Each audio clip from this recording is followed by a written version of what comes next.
Ձեր ժամանակը շատ չեմ խլի, ուղղակի կարճ անդրադարձ երեկվա քննարկմանը, որևէ այլ հարցի չեմ անդրադառնա, ուղղակի հանուն արդարության, հանուն պատմության երեք մի մեղադրանք հնչեց դաշնակցական պատգամավորների եւ դաշնակցության հասցեին, որ կուզեի անդրադառնալ։ Կյանքը ինչ հետաքրքիր բան է։ Ամբողջ կյանքը դաշնակցության շարքերում քո զինակից ընկերների հետ պայքարես հանուն մարդկային արդարության, ցեղասպանության միջազգային ճանաչման։ 2006-ին Ստամբուլում Էրդողանի ներկայությամբ քո ժողովրդի պահանջները բարձրաձայնես։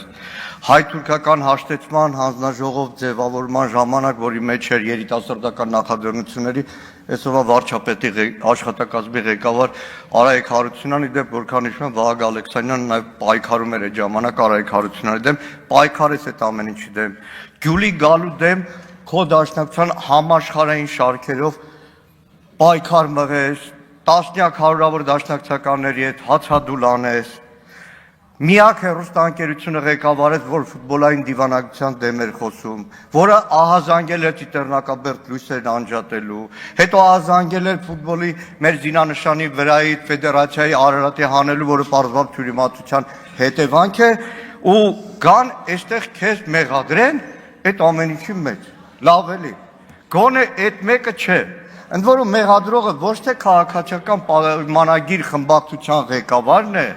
ոչ թե Լուսավոր Հայաստան կուսակցության հիմնադիր անդամներից մեկը եւ պատգամավորն է,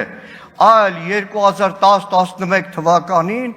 այդ օրվա իշխանության մոլի պաշտպան հրժամ կուսակցության երիտասարդական թևի ղեկավար Հայկ Կոնջորյանը։ Այստեղ պարոն Բաքրատյանը լավ կհիշի, հրժամ կուսակցությունը բոլորն էր հայտնի էր, որ իշխանության խոշորագույն գործարարներից մեկի Բարսեղ Բեգլարյանի հովանավորությունն էր վայելում, այսքան շնորհակալ եմ։